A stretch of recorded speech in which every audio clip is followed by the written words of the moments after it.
Okay. Hello. Welcome, everyone. So, today we're going to be having a pre-med panel, and I am Edis, and I'm joined with Ananya and Emily, who are also pre-med interns here at Pandia Health this summer.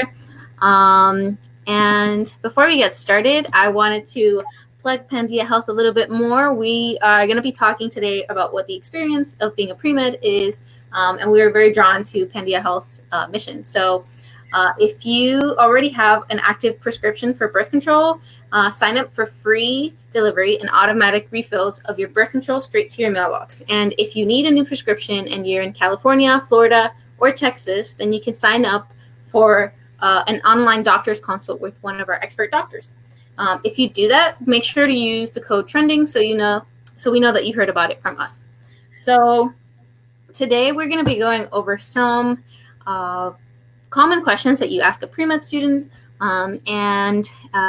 So the first question, I guess, to get to know who we are is, what's your name, major, and university? So we're going to start with Ananya. Awesome. Hi, everybody. Thanks so much for joining us here. My name is Ananya, like Iris mentioned. I am a rising junior at Claremont McKenna College in Claremont, California. It's close to Los Angeles, and I'm studying chemistry and economics. Hi guys, my name's Emily and I go to the University of San Francisco. I'm majoring in psychology with a minor in child youth studies. Cool. And I am Iris. I am studying biological engineering at MIT. I'm going to be a senior next year. That's what I do. So I guess the next question is, what part of the pre-med process are you in? So there's a lot of different aspects, and we're all in different years. So it's what are you guys up to? Yeah, like I said, I'm a rising junior. I'm planning on taking a gap year after college, so I'm going to use that time to maybe do some work with Doctors Without Borders, or just like kind of get more clinical research experience, maybe study abroad, go to a different country.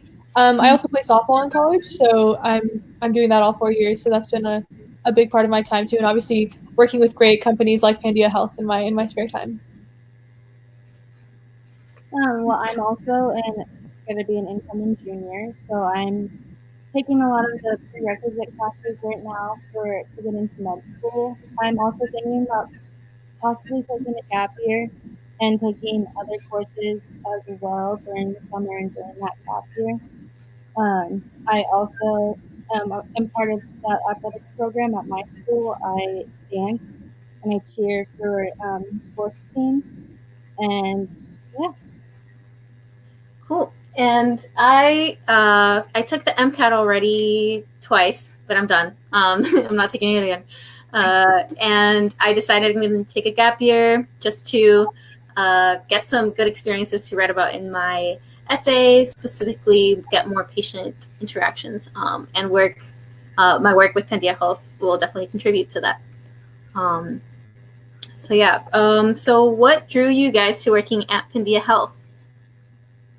Yeah, I think there's a few things that draw me to this company above all others. I mean, I think the fact that it's women founded, women led. I get to work with so many strong, empowered women in this process in every aspect, whether it's through the data analytics and the marketing side of things, or it's with the doctors that I work with, or just any people that I work with, from the interns to the highest administration, are all just extremely empowered women. And that's definitely what drew me to Pandia the most, is that it's not only a mission that I agree with, that everybody should have access to free birth control delivered and have that accessibility in their lives, but also that it's by people that are so passionate about what's going on and they've gone through this themselves and they're really able to speak to it and put their best effort into it. So yeah, I've really loved the opportunity to work with such empowered women in this process. Well, how I found out about this company is my mom works here. So hi, Mom, if you're watching.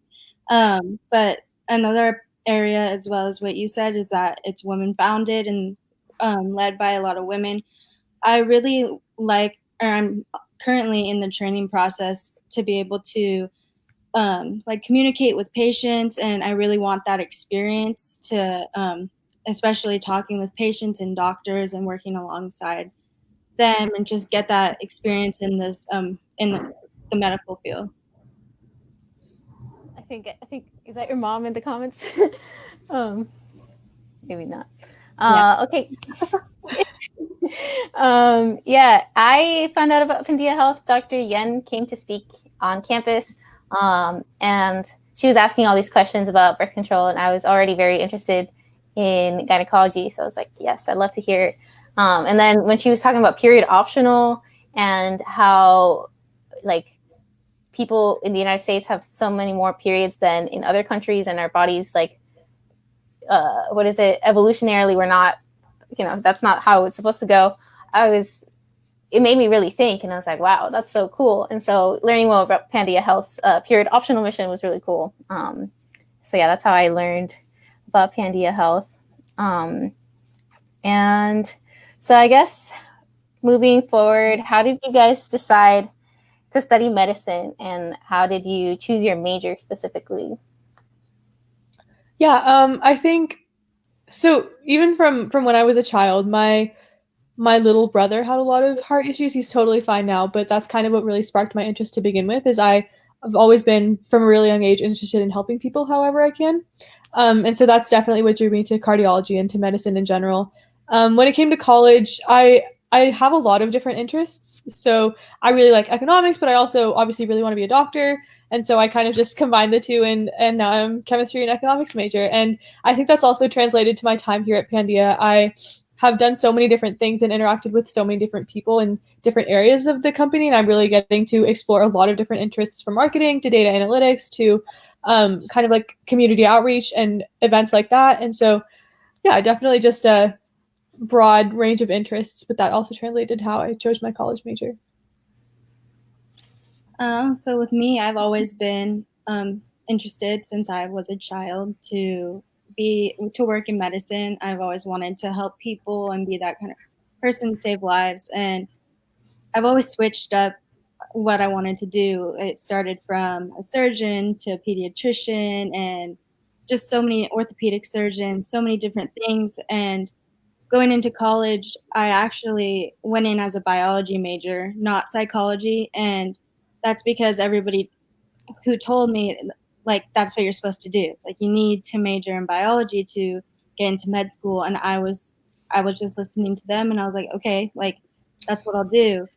And then I got to college, and it was so overwhelming. And I realized that that's not exactly what I wanted my main focus to be. And so at the end of my freshman year, I started getting into psychology, and I was really, really interested in psychology. And then I'm interested in working with children. That's really like what I want to do, is work with kids when I get older. So that's why I chose my minor with child youth studies, because I'm really interested in studying children. That's awesome. That's so nice. I actually kind of had a similar entry into medicine. So I thought I wanted to be a singer for like all my life. And then I did a music therapy program at a children's hospital. And I don't know, it just felt really nice being able to help other people with, I guess, a talent, or, but I didn't feel like I was helping enough. And then I became really interested in reproductive health, and I was doing research, and just like felt really compelled to help somehow. And I was like, maybe I'll like do biomedical engineering. That's what I thought I wanted to do. And I'm majoring in bioengineering because I really like math. I thought that I wouldn't be able to get away from math because it just, it's so fun when you have a puzzle and you like try to solve it. There's other ways, like definitely in medicine, like that's what I see. It's like problem solving that's very attractive to me. And the community part of it that I'm able to see in other ways, like Ananya mentioned, like it's a lot of different passions that you try to combine, and sometimes they just lead you to medicine. So yeah, sometimes it's a rocky road, but we got here. And then my major, it seemed to fit my interest the best because I didn't want to leave math. But yeah, so how do you guys describe pre-med culture at university? So like every school, I guess, has different, a lot of people are scared about being pre-med. So do you identify as pre-med? Like how is it? Is there a good community at your schools? Yeah, I mean, I think Claremont McKenna, it's a really, really small liberal arts college in LA. Few people have even heard of it, but it's one of the top economics universities in the country, so it's definitely not the first thing that people think of when they think of like a STEM college. But because it's so small, I've really found that I have so many access to resources that kind of just trump any other like stereotype that the school has. Like, yeah, sure, it might be an economics school, and I am like half majoring in economics, but I still have the pre-med counselor, and I have a lot of like alumni networks to reach out to if I have any questions or anything. And I really do like the culture of the school because it's so small and it's really open and inclusive to all interests and identities. So I really enjoyed kind of meeting people outside of my major, but also having the academic resources that I need to kind of pursue STEM and medicine the way that I want to. For USF, it's also a really, really small school, but they do have a pre-health and pre-medicine counselor and a program where they help you get into the medical field. I really like my school for that only because I am in San Francisco, like right in the center, and they have so many opportunities and like people that they have in contact with other hospitals, and like UCSF is really close to my school as well, and they have many like internships opportunities, and there's just so many people at my school that are just there and they just want to help and get you out into the world and give you the experience that you need. And I really, really like that about my school. Yeah, UCSF is also like a great med school. Yeah, it's so I guess for me, yeah. So I guess our majors are very fragmented. So most of the pre-meds are in biology, and I hear a lot about like pre-med biology majors being very intense. But I've found a very good community. Like you guys mentioned, I guess MIT is a relatively small school, 5,000 people undergrad. And our pre-health office is super supportive. Like I'll go in there and be like, what if I don't get into med school? And they'll be like, shut up, you're going to get in. So I think that's really nice. They've been really supportive, and yeah, it's a unique experience because you kind of feel like you think med schools are going to look like you like a robot, I guess, for me, because it's like MIT students are the stereotype. So it's about definitely making sure that our course load, which is very STEM heavy, also includes humanitarian and like all of our other interests in it, which prove that you are very caring for a community. So yeah, and that's how MIT is. So I guess now with us being away from school, we all were evicted, I guess, from campus for very obvious reasons and very good reasons because of COVID-19. And we found ourselves home. So how has COVID-19, I guess, impacted you and your pre-med path, and how are you using this time, I guess, this summer for your pre-med and paths to medicine? Yeah, I mean, I think obviously no one saw something like this coming, and it kind of altered a lot of people's plans for the summer, plans for the fall, and everything.